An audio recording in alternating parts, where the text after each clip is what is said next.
ये है शून्य शास्त्र पर एक छोटी सी जानकारी। देखिए, शून्य शास्त्र अंक ज्योतिष का एक कह सकते हैं एक बहुत ही अनोखा सिद्धांत है।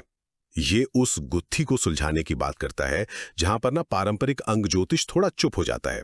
मतलब जब आपकी जन्म तिथि में जीरो यानी शून्य का अंक हो। इस थ्योरी के हिसाब से ये जीरो पृथ्वी की एक बहुत ही पावरफुल पैरानॉर्मल एनर्जी से जुड़ा हुआ है। चलिए इसे 3 पॉइंट्स में समझते हैं। तो पहली बात, इस जीरो में इतनी शक्ति आखिर आती कहां से है? देखिए, अंक 1 से 9 तो अलग अलग ग्रहों से जुड़े हैं, है ना? पर शून्य शास्त्र कहता है कि अंक जीरो का स्वामी खुद पृथ्वी है। और क्योंकि हमारी पूरी जिंदगी, हमारा जन्म मृत्यु का चक्र, सब कुछ यहीं पृथ्वी पर है, तो इसकी एनर्जी को ग्रहों से भी ज्यादा पावरफुल माना गया है। और इसी को वो पैरानॉर्मल एनर्जी कहते हैं। अच्छा, तो दूसरी बात, ये एनर्जी असल में करती क्या है?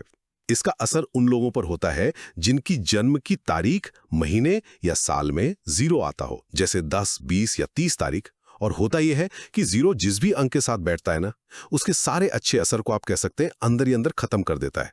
और फिर जिंदगी में ऐसी परेशानी आती है जिनकी कोई वजह ही समझ नहीं आती। और आखिर में तीसरी और सबसे बड़ी बात, ये असर परमानेंट क्यों है? वजह बिल्कुल सीधी है। आप अपनी जन्म तिथि तो कभी बदल नहीं सकते, राइट? बस इसीलिए यह सिद्धांत कहता है कि इसका असर जिंदगी भर रहता है। और नाम बदलने जैसे जो उपाय है ना, वो यहां पर बिल्कुल काम नहीं करते, बेअसर है। तो संक्षेप में कहें तो शून्य शास्त्र का मानना है कि आपकी जन्म तिथि में मौजूद जीरो का अंक आपके जीवन पर एक अनदेखा, शक्तिशाली और कभी न खत्म होने वाला असर डालता है।